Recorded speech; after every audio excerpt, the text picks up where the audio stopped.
focus of this lecture will be on public participation and democracy. And it starts off with recognizing that since the early 1990s, the principle of participatory development has been firmly entrenched. But if we look back over the last 25 years, the implementation of that has been rather disappointing. So the purpose is to explore why that's the case and how we can rethink the idea of public participation and democratization as a constituent part of achieving sustainable cities. Now, what I will do is to mention a few reasons for this disappointing history, and then touch on a number of key ideas in the literature that helps us to understand how to think our way through this problematic and explore alternatives. And then conclude with an interesting case study from a very poor neighborhood in Cape Town called Khayelitsha, where a social movement called the Social Justice Coalition has been able to very effectively mobilize participatory techniques to both raise awareness about injustices, but also enroll the community to be an active part of solutions. So let's now explore the reasons for the disappointing track record of participatory development. In the first instance, what we witness is that there's often a difficulty to surface the underlying issues that is associated with a problem. And so what these participatory processes tend to do is to be very superficial. This relates to a second problem where these processes are often designed that they are merely performative or ritualistic. In other words, people are gathered together, they go through the motions of having a conversation about a shared issue, but there's no real mechanism to deal with underlying conflicts of interest or genuine differences. This in turn connects with another phenomena that we see where these processes are enacted. They make certain decisions, but we then see no follow-through, no commitment to implementation, and no institutional support to make sure that what this deliberative process generated is in fact acted upon.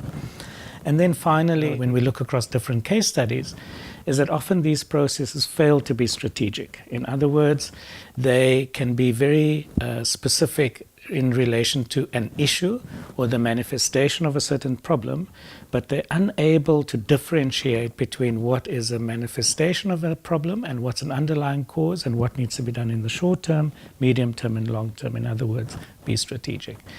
The combination of these dynamics mean that everyone can pay lip service to participatory development. They can even enact the institutional fora, but it has no impact on the way in which decisions are genuinely made.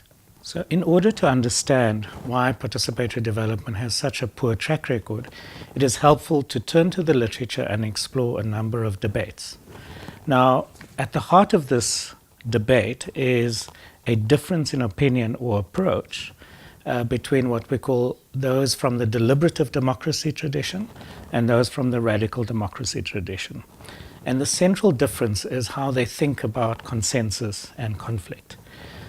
The deliberative Democrats, what they believe is that if you use democratic fora to bring all the different stakeholders together, you sit around a table and you create the conditions for what they term free speech, then it is possible to arrive at a clear, coherent consensus that is in fact the best possible outcome in relation to the matter under discussion.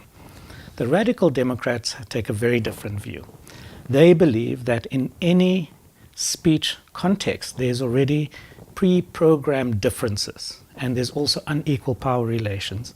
And by merely having an equal space within which everyone can talk, you don't resolve those underlying differences.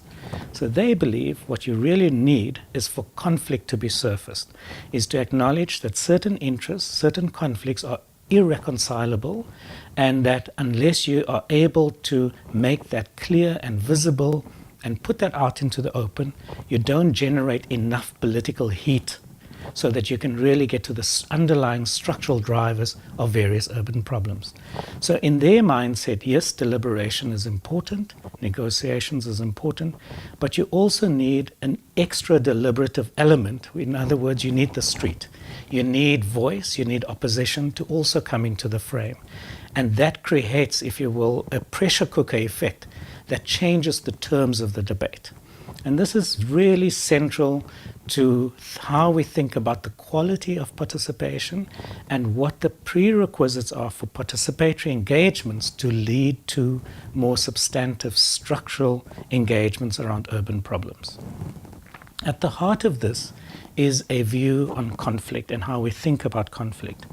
And in this regard, it is really helpful to turn to a text that differentiates between what the authors call unnecessary conflict and genuine conflict.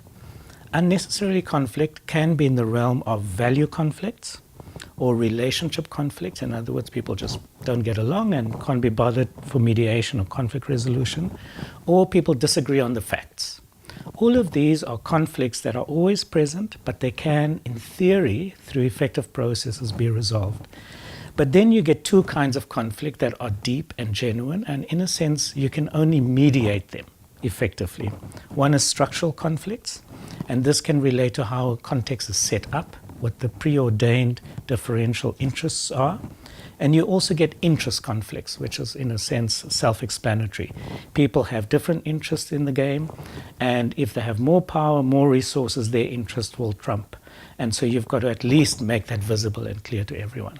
So what this does is it helps us to understand that it is important to recognize that participatory processes require speech and dialogue, but it also needs a recognition or space for conflict to play itself out so that you can, in fact, have the real debate or the real discussion and recognize what you can agree on and what you can't agree on.